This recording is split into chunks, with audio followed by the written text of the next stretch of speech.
Thank you very much. It is wonderful to be back with you. So last time I outlined what biblical criticism is and how it developed. This lecture is going to be in two parts. A shorter part on the earliest Jewish reactions to biblical criticism, and the second part, we will look at reactions to biblical criticism through the different Jewish denominations, looking at pairs of figures in each of the three major denominations. But first, given the limited amount of time that I have in these lectures, I'm sure that some of you are going to ask, why didn't I discuss so-and-so and so-and-so? So let me preempt that particular issue by listing several figures who are incredibly important in the larger picture, but nevertheless, I will not be discussing them. These include, on the bottom here, some of the founders of the movement called Wissenschaft des Judentums, the scientific study of Judaism, Zunz, the great reformer Abraham Geiger, the Orthodox Rabbi Luzzatto, who were involved in different ways in this movement. And I also will not be discussing the major figures on the top here, such as David Zvi Hoffman, who reacted with great detail against the various suggestions and writings of Wellhausen, whom we discussed last week. I will not be discussing Asher Ginsburg or Echad Ha'am, the great Jewish nationalist, who objected to biblical criticism on nationalistic grounds, nor will I be discussing the two important early professors of biblical studies who taught at Hebrew University in the 20th century, Umberto or Moshe David Cassuto and Yechezkel Kaufman. Maybe at some other point I'll be able to return to some of these figures. But before I really get started, I need to say certain things in terms of background for the whole Jewish discussion. The first claim I believe to be true. I'm happy to return to it in the questions and answers. And that is that the Torah itself never claims it was entirely written by Moses. And indeed, should you get bored while I'm speaking, take out the book of Genesis and find me anywhere in the book of Genesis where there is a direct implication that this is a revelation by God to Moses. So again, I state that as a basic point of scholarly background. I now turn to three seminal Jewish texts that all of the figures who I'm going to discuss this evening were well aware of. Some of them interpreted them in one way or another.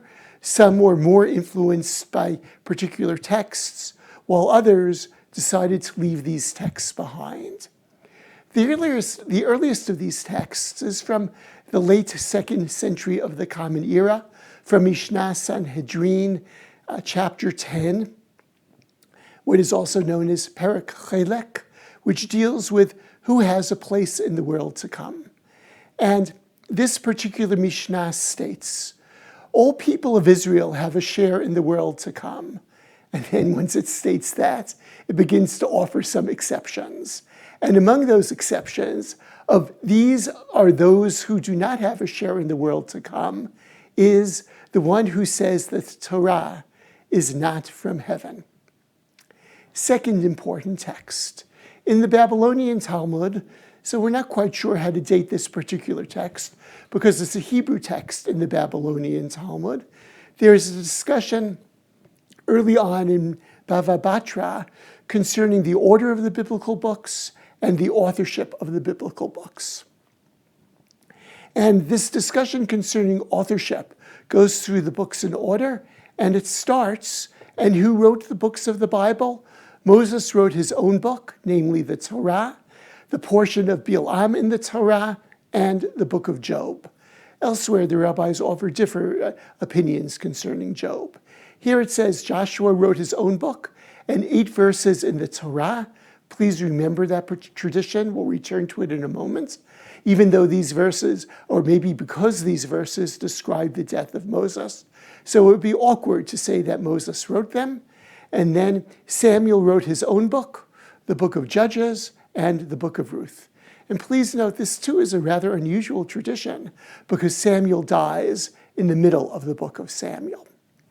Moving on quite a few centuries to Maimonides, the great codifier of Jewish law, and the great philosopher who was active predominantly in the second part of the 12th century of the Common Era, in his commentary on Perek Chelek, namely on the 10th chapter of Mishnah Sanhedrin, he lists 13 basic principles of Jewish belief.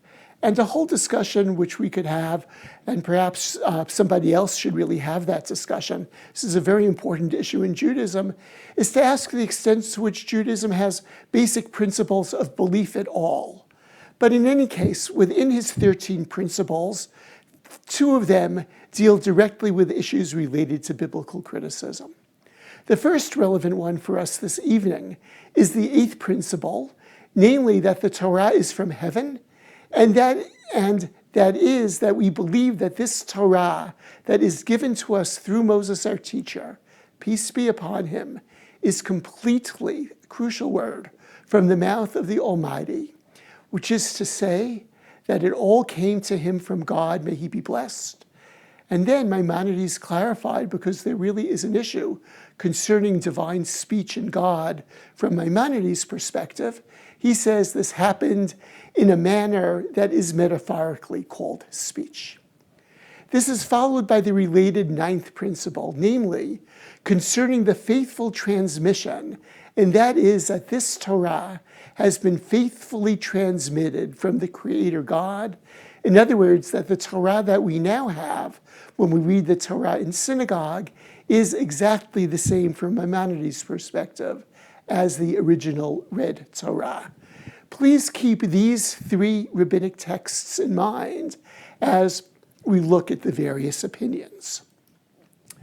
The first person to explicitly mention and to engage with biblical criticism as it was developing in Germany was Moses Mendelssohn. Mendelssohn was incredibly well read. He mentioned some biblical critics by name. He was born and raised in Dessau. He received a thorough rabbinic education. He moved to Berlin in 1842, where he read deeply in European philosophy and literature. Despite his lack of formal academic training, Mendelssohn earned a reputation as a first-rate German intellectual. At the same time, he devoted himself to an ambitious program of Jewish cultural revival, the forerunner of a movement that would come to be known as the Haskalah, the Jewish enlightenment. Related to that, in 1778, he sought advanced subscriptions. That's how people published books. You had to pay for them up front, for a new edition of the Torah that would meet 3 criteria. The translation had to be in the finest Hochdeutsch, High German, not Yiddish. It had to be fully commensurate with Jewish traditions, and it had to reflect the religious and intellectual sophistication of Judaism in terms that spoke to general Enlightenment sensibilities. The 5-volume Torah appeared between 1780 and 1783 as Sefer Netivot HaShalom, Paths of Peace, and it was studied by a wide variety of rabbinic scholars and teachers. The commentary part of this work was called the Beit. It had several introductions. One of them is called Or L'Netivah, a light for the path, based on a verse in Psalm 119. And here you'll see that Mendelssohn is more stringent than the rabbinic perspective we saw several slides ago. Moses wrote the entire Pentateuch, from Bereshit, in the beginning, to before all Israel, the very final words in Deuteronomy, including the last 8 verses from Moses. Although Rabbi Judah was of the opinion that Joshua wrote these final verses, Mendelssohn says that is not the correct opinion. Thus, Mendelssohn is a maximalist concerning Mosaic authorship of the entire Torah. And thus he continues to say, and so we, the entire congregation of Israel, believe that the Torah we have in our possession today is the same one that Moses wrote. Nothing has changed in it from then until now, and what befell ordinary books did not happen to the Torah. In other words, this is a type of claim of exceptionalism for the Torah. Mendelssohn, a very intelligent and well-read man, knew that other books changed over time, but for him, the Torah was unchangeable. And it is unchangeable because there were scribes that were established at different times who counted the different letters of the Bible and made sure that every manuscript had exactly the same number of letters. And here he says something quite remarkable about these early figures. They were also attentive to the vocalization and cantillation, arranging them properly and safeguarding them from any difficulties. Here, Mendelssohn is going back to a 16th century debate in which Eliyahu Levitas, also sometimes called Eliyahu Bachor, was very involved in. This was a Jewish debate, but then it spilled over into the Christian world with folks who are called the Christian Hebraists, where Levitas, in his book, Masoret HaMasoret, which was printed in Venice in 1538, claimed that the vowels and cantillation marks that are found in biblical manuscripts, but not in Torah scrolls, did not exist in the rabbinic period and are post-Talmudic in origin. This created a lot of discussion. We now know from the Dead Sea Scrolls he was very clearly right. But again, as I said a moment ago, Mendelssohn was a maximalist, and thus he insisted that the entire Torah is from Moses, from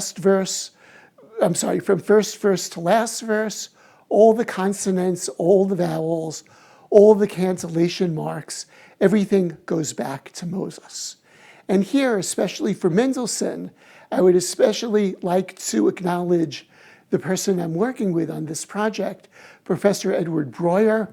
And if you're interested more in Mendelssohn, please take a look at his book from 5 years ago, Moses Mendelssohn's Hebrew Writings. Not all of the folks from the Haskalah were as maximalist as Mendelssohn. So the second figure that I'd like to discuss is Judah Leib ben Ze'ev, who was a late contributor to the German Jewish Haskalah. Born in Poland, then he moved to Vienna via Berlin and Breslau.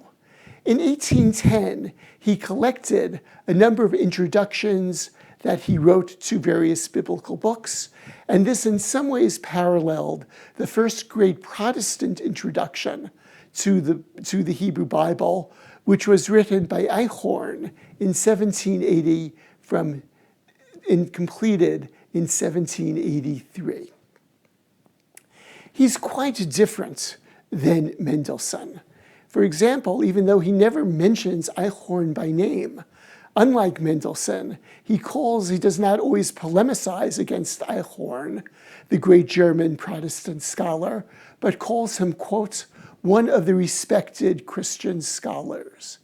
And we will see, in general, his attitude is slightly different, though certainly not as open as we would later see. And thus, in his introduction, he says, you have before you 24 books, which is the traditional Jewish counting of books of the Hebrew Bible. And he says that these books are of different ranks, different times, different subjects, different authors. He is emphasizing differences rather than similarity. And he suggests that if you look carefully enough, you will find the essence of truth. And this is a theme which we'll see will recur this week and next week as well. You just need to look carefully, and it'll be clear to you what the truth is. And one who probes in this way proceeds securely. Now, he's clearly worried that he is going to be considered to be anti-rabbinic. So he says very specifically, reader, lest you harbor a false thought and conjure charges against me, saying that I scorn the words of our sages, the masters of the Talmud, far be it from me to act thus. Rather, this is a very important distinction, which Mendelssohn did not make. You should be aware that you need to distinguish among the words of the sages, if they are comprised of precepts and rules, statutes and laws, custom and halakha, with regard to this the Torah commanded, and here he is quoting Deuteronomy 17:11, a little out of context. You must not deviate from the verdict they announce to you, either to the right or to the left. However, with regard to things that are outside of this category, which were said by reasoning or homiletic interpretation or agadah, you are not bound by what the rabbis said. And thus, he claims, his general principle is, when I deviated from the words of our sages on account of their being irreconcilable with some matter, I did not impugn their honor one iota. In other words, follow the rabbis for halachic matters and other various statements about the Bible, which might not be halachic in nature, you should be free to disagree with if logic impels you to do so. Of course, there may be debates about what is halachic and what is not, but nevertheless, his distinction between halachic legal matters and agadic homiletical matters is a very important one that others are going to pick up on. I now want to move to denominational discussions, where, as I said before, I'd like to discuss three pairs of individuals, where I will start with the Reform movement with Isaac Mayer Wise. Wise was incredibly important in America. And I remind you that Wise was very active, especially or until almost the beginning of the great migration from Eastern Europe, so that his world is largely a world of Jews who came from Germany. When he died, the New York Times obituary said about him, he was known as the Moses of America. And he really is the person who established the infrastructure of Reform Judaism in America in a variety of ways. He was born in Bohemia to a traditional Jewish family. He was an autodidact in terms of his secular education. He left for the United States in 1846. And after he served as a rabbi in Albany, New York, in 1864, he accepted the position of the rabbi at Bnei Yeshurun congregation in Cincinnati, Ohio. At that point, Cincinnati, Ohio was one of the most central cities in the United States. Soon thereafter, he began publishing his weekly newspaper, The Israelites. Eventually, that also had a German version. He founded Hebrew Union College in 1875. And the next thing I'm going to say is quite important, to train American rabbis without denominational consideration. This was the first successful rabbinical seminary in the Americas. When Wise arrived into the United States in 1946, most Americans took for granted the obvious unity and divine origin of the Bible, and even as soon thereafter biblical criticism became more important, Wise remained staunchly conservative in this area. He was immensely important because his weekly, The Israelite, later called The American Israelite, had many readers, and he trained many generations of rabbis at Hebrew Union College, which he ran with an iron fist. So let me give you a sense of some of what he had to say. First, from The American Israelite. The fact that he despises biblical criticism is clear from the get-go. And I remind you, this is a Reform rabbi. That which is called biblical criticism, down to Marc, a biblical scholar who's a little younger than Wellhausen, whom we talked about last week in Wellhausen, is actually a shapeless conglomeration of hypotheses in which there is vastly more error and unwarranted assumption than truth. Words, facts, and books have been distracted, tortured, perverted, and disfigured in favor of certain hypotheses upon which new and outlandish ones were piled so long. He speaks of an entire misapprehension of the Bible, and he says These extraordinary theories must be dropped by all who wish to understand the Bible. He's especially critical of what he calls negative Bible criticism. I remind you from last week, I talked about the term Bible criticism, that it is not necessarily by itself. Criticism does not necessarily mean something bad. In its original use, criticism was used in the same sense as literary, or what we might talk about film criticism. But he wants to uproot negative Bible criticism, and he also continues to say, and this is something we're going to hear more this week and next week, must we not finally come to the conviction that we, who were, so to say, born with the Hebrew language and grew up with the commentaries on our lips, understand the Bible better than those few Protestant clergymen who are the authors of that negative criticism? In other words, here is a claim that Jews qua Jews understand the Bible more than any non-Jew could possibly understand it.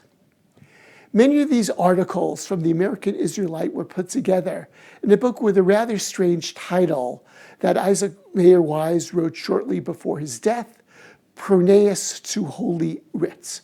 And the last chapter deals with the authenticity of the Pentateuch, and he claims the authenticity of the Mosaic records is the foundation of all Bible truth. Everything in Judaism depends on the authenticity and veracity of the Pentateuchal records. And thus, if he believes that, even as a reformer, it is very clear why he would reject both higher source criticism and lower criticism. And in so doing, he is very loose with certain facts. So, for example, when he needs to state why he rejects biblical criticism, he gives 4 reasons in this chapter, the authenticity of the Pentateuch. The first one is that it has no direct documentary evidence for it. We do not have a separate first and second creation story in different documents. To go back to last time when I talked about how the flood accounts are intertwined, we have no document which talks about one account versus another account. Those simply have not been preserved, and for Wise that is decisive. He claims, and this is not true, and he knew better, that the whole Torah is of one and the same spirit in principle, precept, and law. He further claims, and this is a difficult argument, that had such fragments existed at any time, the biblical records, being so particular with registering of names, must have taken notice of them. And finally, he says, because the entire fabric of speculation, basing upon the different names of God for criteria of authorship, is necessarily, eo ipso, false and worthless. And he too knew better. He actually quotes various scholars who talk about significant stylistic and content differences between the biblical sources. And thus, his misrepresentations continue. So just to mention one more, he talks about the fact that there is united testimony of various people, including the Christians of the first century, for the authenticity of the Hebrew text. This actually is not true. If you were to study the quotations of the Hebrew Bible that are found in the New Testament, they typically follow the Septuagint, the Greek Bible, rather than the Masoretic text. And thus, the texts of the Christians of the first century cast serious doubt on there being a single biblical text. And thus, the way in which he says and concludes here, there exists no solid ground on which to base any doubt in the authenticity of any book of Holy Writ, is a highly problematic contention from a scholarly convention, even for his own time. Wise died in 1900, and he was succeeded 3 years later by Kaufmann Kohler as president of Hebrew Union College after a short interregnum. Kohler was born in Bavaria. He received a traditional Jewish education, although at the same time he went to gymnasium in Frankfurt. At Frankfurt, his significant teacher was Shimshon Raphael Hirsch. Then he went to university in Munich, then Berlin, and then Erlangen, and eventually after completing his PhD in Leipzig. In Munich, he started to study Arabic, and he realized that many of the theories of his teacher, Shimshon Raphael Hirsch, about the nature of Hebrew language were fundamentally problematic. He then was very much influenced by the early reformer Abraham Geiger. His dissertation in 1867 was a highly critical dissertation on Genesis chapter 49, and for a variety of reasons, 2 years later he left for the United States, and he eventually became the rabbi of Bethel in New York, which merged with Temple Emmanuel in 1927 and sort of lost its own identity, but at that time it was a very significant synagogue. And in 1903, he became the president of Hebrew Union College. He was involved in some very significant debates. One of them was with a rabbi named Alexander Kohut, who came from Europe to New York in the 1880s, and Kohut became quite traditional in his beliefs, and in fact was one of the seminal figures in the opening of Jewish Theological Seminary. And there was a very, very significant debate between Kohut and Kohler in 1885. And the part of the debate by Kohler is a long essay in several parts. These were originally given as speeches, sermons, called Backward or Forward. And clearly, Kohler believes that Kohut was interested in moving backwards, and he wants to move forward. And he says, it is advisable in the light of modern enlightenment and progress. Is it advisable in the light of modern enlightenment and progress to check and suppress free thought and research into Judaism and leave it to non-Jewish pulpits to preach a faith as broad and as bright as the heavens? Can we or must we believe exactly what our fathers believed concerning revelation and the law, and so forth? And he in part believes that you cannot believe what the rabbis believed in, because he believes that the Torah contains what he calls here traces of rude barbarism, which Judaism must move forward from, and which he claims, this is quite remarkable, which our reverential love of God forbids us to ascribe to him with a capital H as author. He was a great believer in the theory of evolution, and thus he believed in progress in terms of Judaism. And he says, just as the infant requires a different kind of nourishment than the grown man, so the Bible, as the revelation offered to an uncouth and uncivilized age. In other words, he believed in real revelation on Sinai of something, but that period contains another pabulum, children's cereal, for the soul than what is demanded by a cultured age. And again, he's very upset by the notion that non-Jews should be leading the effort for understanding the Jewish Bible. Kohler played a very significant role in forming what is called the Pittsburgh Platform, which are a series of beliefs of Reform Judaism based on a conference in Pittsburgh that Isaac Mayer Wise called, but Kaufmann Kohler was the primary person who wrote the platform. This is the draft. It was changed slightly for what he claimed about the Bible. And it's really worth looking at this in some detail. We prize and treasure the books comprising the National Library of Israel, preserved under the name of the Holy Scriptures. That's their name, but he does not want to claim that they're all holy. And they're preserved as records of, not an autograph of, divine revelation and of the consecration of the Jewish people for this mission as priests of the one God. This is a very central notion in Kohler, based on a verse in Exodus chapter 19, Vatem tiyu li mamlechet kohanim v'goy kadosh, where the people are to be all seen as priests.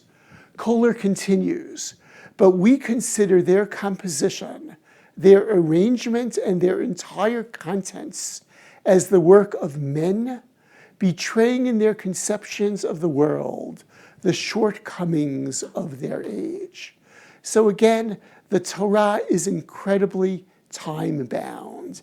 And as he says elsewhere, the Bible is holy, not because it is inspired, but because insofar as it does still inspire. A very different notion of evolution. And in his major work concerning what biblical education at Hebrew Union College should look like, he says, the entire history and literature of Judaism remains a book with 7 seals to the person who shuts his eyes to understand biblical research. What's quite remarkable is this phrase of 7 seals comes from the last book of the New Testament, the book of Revelation. And here in the next sentence, he's alluding to something I'll talk about in a few moments, a very famous essay by Solomon Schechter. Such brilliant phraseology as is the label higher anti-Semitism given to higher criticism may captivate many, ba'achizat einayim, which really means more or less by sleight of hand, by its seeming truth, but it cannot test the stand of scrutiny. And then he goes on to say, this is something I'll return to a little bit next week, Jews need to follow biblical criticism because Jewish Bible exegetes were the first Bible critics. And he goes on to say that biblical criticism is just like geology. Higher criticism discloses the various stages of growth of the truth of the divine revelation. Of course, there is no room left for that mechanical inspiration theory. And he claims that halakha itself cannot be understood without looking at biblical criticism. I now want to return to the conservative movement. Although, to be fair, the 2 figures that I'm going to discuss here are not exactly part of the conservative movement. The first, Solomon Schechter, is often seen as the founder of the conservative movement, though he did not necessarily view himself as such, and that is not a term which he often used. In any case, Schechter was the most imposing and sophisticated Jewish scholar in the Americas at the beginning of the 20th century. He was born into a Hasidic family in Moldavia, educated in the yeshivot there and in Lemberg, Lviv, and then later studied at the universities in Vienna and Berlin, and also studied at the newly founded liberal Hochschule für die Wissenschaft des Judentums in Berlin. He moved to London in 1883, where he served as a private tutor. He later became a reader in rabbinics at the University of Cambridge in 1890, professor of Hebrew at University College London in 1899, and in 1896, 2 twin women who were traveling in the Orient, I'll put that in scare quotes, returned from Cairo and showed certain documents to Schechter, and Schechter realized that these were amazingly important. I'm happy to talk about these later. And then arranged from the Cairo Geniza, or large sections of the Cairo Geniza, to be shipped to him in Cambridge. This is a picture of Schechter studying these documents. But Schechter also wrote, "I am in no way opposed to criticism." And he predicated criticism to any serious and honest discourse, observing, and here I quote, "The attempted analysis of the Bible into component elements, namely source criticism, whether one agrees with its results or assumes a skeptical attitude toward them, is one of the finest intellectual feats of the country." He arrived to the United States, to New York in 1902 as the president of the newly reorganized Jewish Theological Seminary. And that's a very important year because on January 13th, 1902, and then again, January 12th, 1903, the great German Assyriologist, scholar of Mesopotamian literature and language, delivered 2 lectures attended by and under the patronage of Kaiser Wilhelm II. And these are ultimately published in this book called Babel und Bibel, translated to English as well, Babylon and the Bible, where Delitzsch argued that not only did ancient Israel copy from ancient Mesopotamia, but ancient Mesopotamian civilization was superior to ancient Israelite civilization. This was an extremely controversial claim at that time and was very widely discussed in the newspapers of that period. This is a little hard for us to imagine such intellectual issues being discussed even in places like the Times in Great Britain, the New York Times, but indeed these lectures were very widely discussed and very widely known. And the famous essay that Schechter wrote, it actually started as a speech in front of a group in New York called the Judeans, which was titled, at least when published, "Higher Criticism, Higher Anti-Semitism," is directly related to this Babel controversy, where Schechter is not anti-critical. Schechter is against the type of criticism followed by Delitzsch and suggested earlier by Wellhausen, which is, as he says, full of venom against Judaism. And here, toward the beginning of his address, Schechter says, "This higher anti-Semitism has now reached its climax when every discovery of recent years is called to bear witness against us and to accuse us of spiritual larceny." And he is against that spiritual larceny because Schechter believes strongly that the great Jewish claim to the gratitude of mankind is that we gave to the world the Word of God, the Bible. And if the Bible is derivative from Mesopotamia, then we have done nothing. And he further claims the Bible is our sole raison d'etre.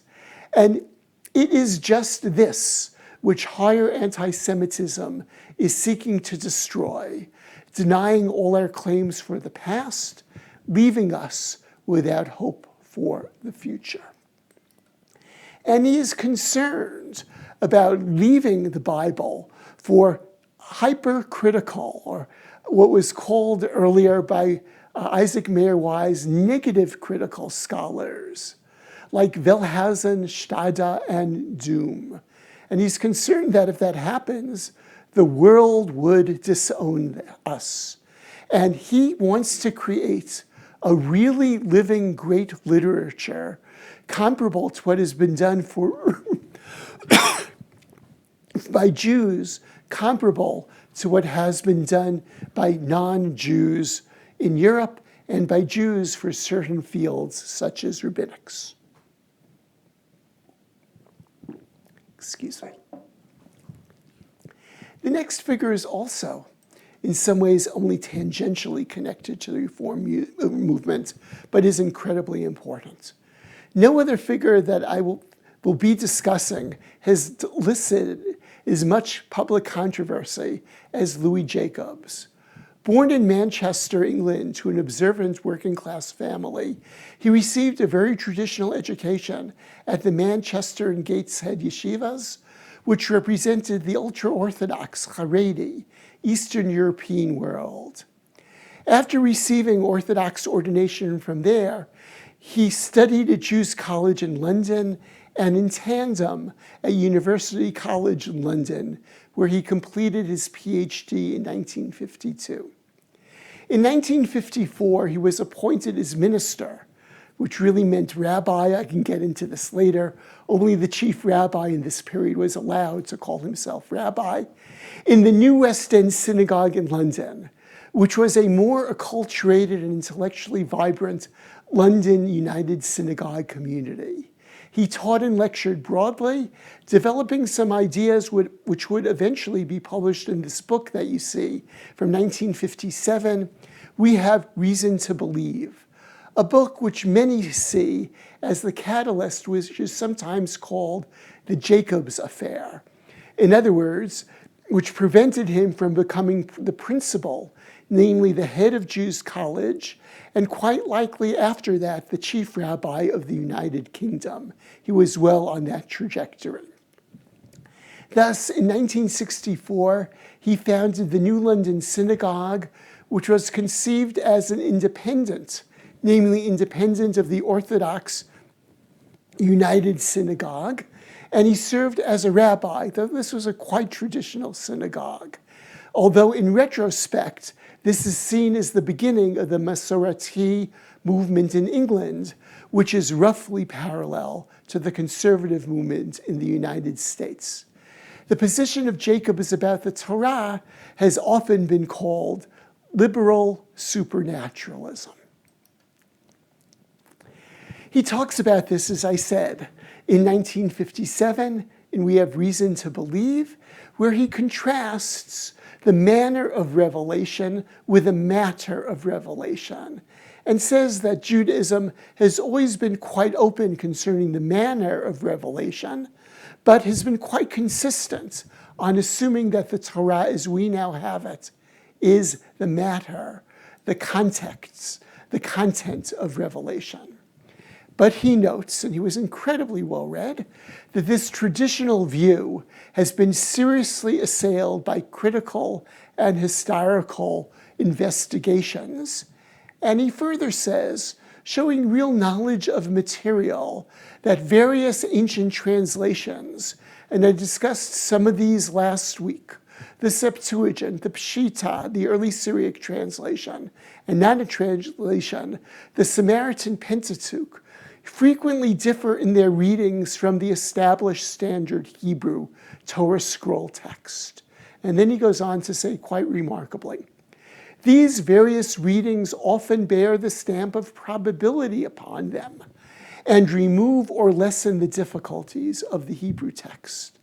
And here I want to pause for a second to mention something that I might not have said clearly enough last time, namely that biblical criticism developed and continues to function to remove or lessen the difficulties of the Hebrew text, not to deny or to fight with various traditional beliefs.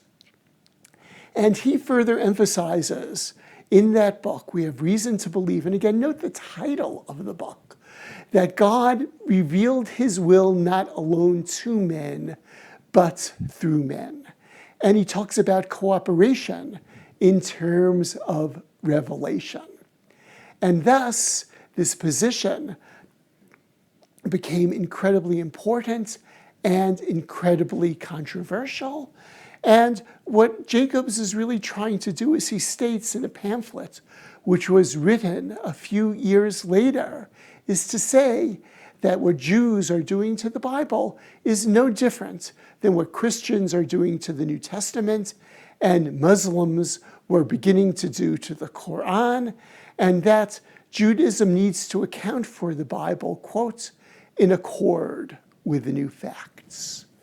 I want to move very quickly to two Orthodox figures, one not well known, the second quite well known. The not well known figure is Chaim Hershenson, born in 1856 or 57 in Tzfat, in Ottoman-ruled Palestine. He was a very independent, though quite traditional man. Unusually for an Orthodox Jew, he joined Eliezer ben Yehuda in establishing a society for promoting Hebrew as the primary spoken language. He emigrated to the United States via Constantinople, arriving in the United States in 1904. He wrote many books.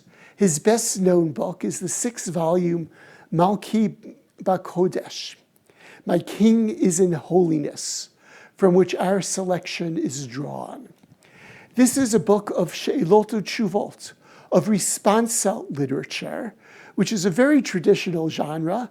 This is the only case that Professor Breuer and I are studying where biblical criticism is dealt with in responsa literature. We know of no other such case, although we believe that he made up this particular question concerning 2 issues dealing with biblical criticism. The first issue is an obvious one. Is it permitted to study biblical criticism? The second one might strike some of you as quite remarkable, given that it is a mitzvah, a positive commandment to study biblical criticism. If you do study biblical criticism, let me state that again, please. Given that it is a positive commandment to study the Bible, if you study the Bible using biblical criticism, have you fulfilled the mitzvah, your obligation for studying the Bible? So he combines these 2 questions in his particular work in a very, very long and detailed question that I'm not going to look at in detail, but he looks at it in 2 main places. The first one is the Hebrew Gymnasium in Jaffa. We'll come to this next week, where one of the teachers there introduced biblical criticism there, and also there was a discussion in the 1920s in concerning how Bible should be taught at the Hebrew University. So he has this very, very long question, and I want to go to the answer, which I'm only going to summarize very, very quickly. And here he says, this is really quite remarkable, that if you have mistaken opinions about the Torah or the Talmud, you're not a heretic, since you are not intending to spurn the word of the Lord.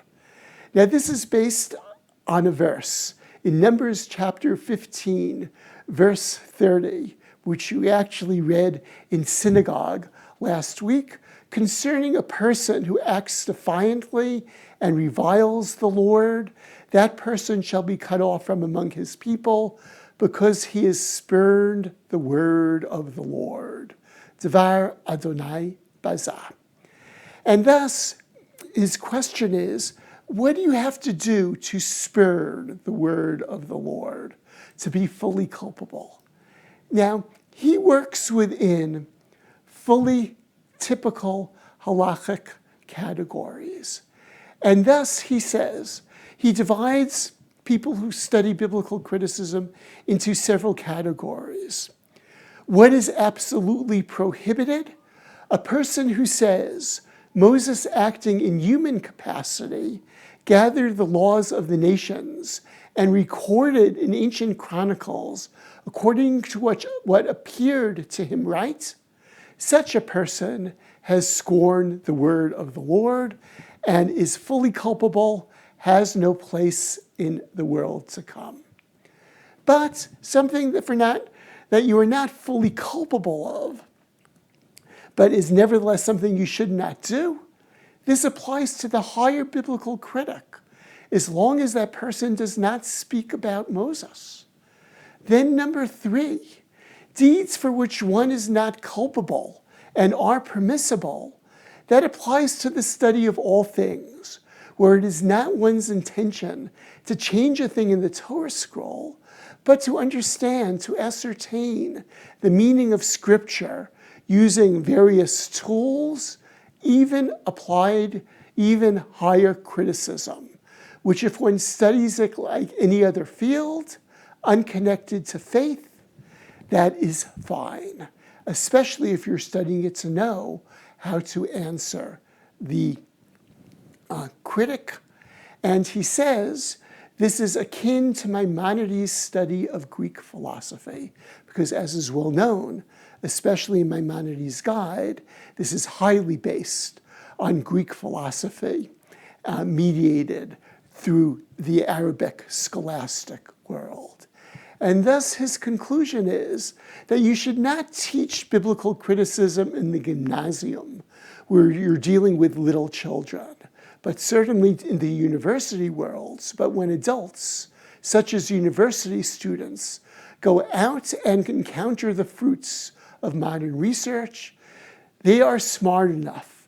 They will consume its inner content and discard the outer shell and know how to respond to the heretic.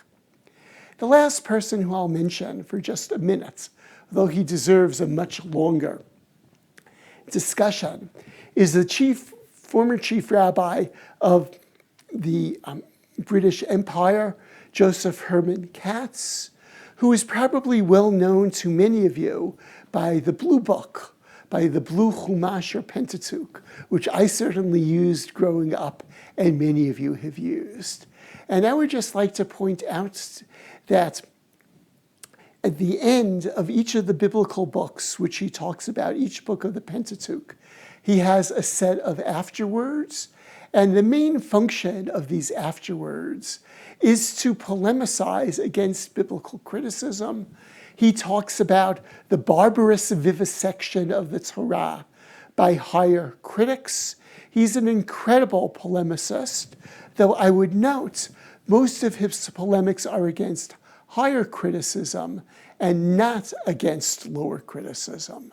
He is very polemical against the notion, for example, that that various books of the Torah, various legal sections of it, could have been based in any way on the laws of Hammurabi.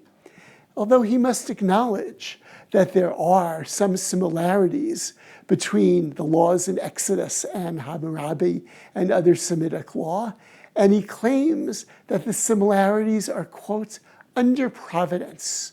These laws were sifted and transmuted in such a way as to include all sorts of wonderful laws, which are not found in Hammurabi.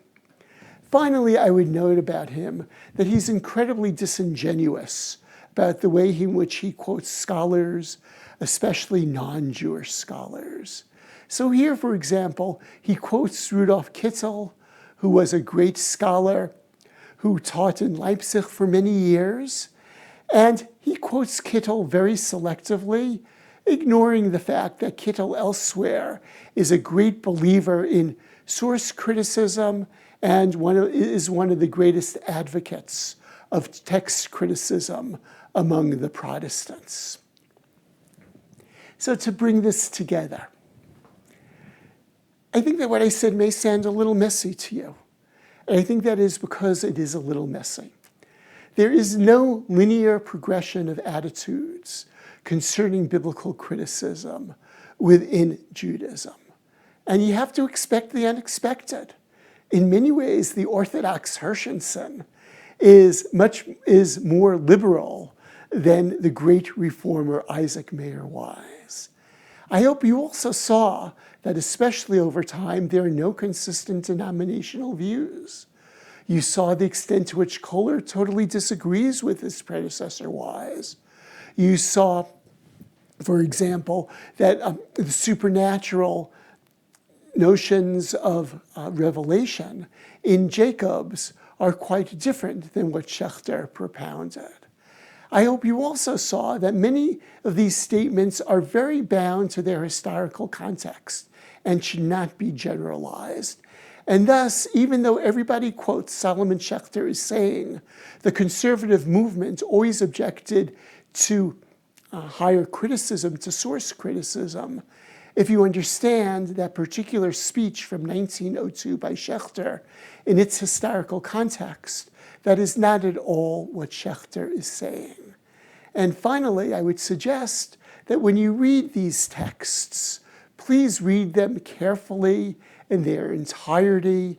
Do not look at simple selections from them, and please see both what people say and do not say.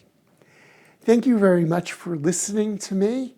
Next week, we will move mostly to the land of Israel, or more precisely, to Palestine, because I'll be talking about several figures who precede 1948, and indeed even some who precede 1917, the Balfour Declaration. And we're going to ask or look at the question that they are asking, namely, at the same time that we are building the land, how do we build a native notion of biblical scholarship? Thank you very much. I look forward to your questions. We have a few minutes for questions, and I also want to say that if any of you want to follow up and miss part of the lecture, you can watch them on our website, the previous one also. Okay, so we have here a question. Do you think that Moses Mendelssohn's position on the Torah being exactly as it was when Moshe wrote it, is that influenced by Muslim criticism of the Bible and insistent on preservation of the Quran? I don't think so. I actually do not know how much Mendelssohn knew about the study of the Quran at that point, although again, he was very widely educated.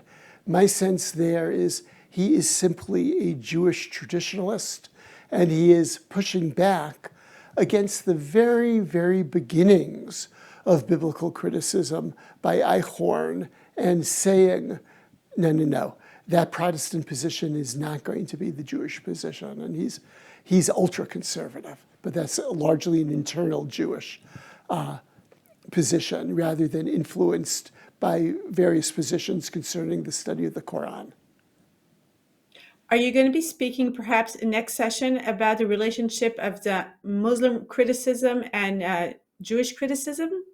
Or is that not part of the plan? That is not, as of now, part of the plan, although something that I would point out is one of the figures that I skip, namely Geiger, was an incredibly important figure in terms of developing the critical understanding of the Quran and really showing how various traditions in the Quran, which others thought reflect the Bible, really do reflect Jewish midrashic traditions, which were likely being discussed at that particular point on the Arabian Peninsula. Do you think one should approach criticism of the Torah differently than the rest of the Tanakh? Great question. Is the Torah special? And there are some scholars who say yes. Many of the scholars who I talked about today say no.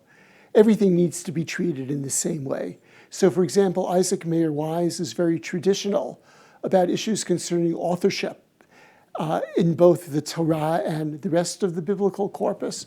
He pretty much, almost to the letter, follows the tradition that is found in the Babylonian Talmud. And one thing that Louis Jacobs, whose honesty I very much admire, says is that if you look at the Bible was transmitted as the Bible, and if certain changes could have taken place in prophetic books, they could have taken place in the Torah as well. So I'm going to come back to that distinction a little bit later, but I'll just say that one of the figures that I did not discuss, but showed on my PowerPoint, namely Shadal Luzzatto, the Orthodox Wissenschaft, Science of Judaism figure from Italy, engaged in quite a few textual emendations in prophets and writings, but was very hesitant, although he did sometimes engage in emendations in Torah. So there definitely are some who did distinguish between how the Torah should be studied and how the other biblical books in the canon should be studied. Okay, thank you very much, Professor Brettler. Thank you, everyone, for joining us, and we hope you join us next week as we move forward in history, and hopefully all the rest of the questions will be answered. Thank you.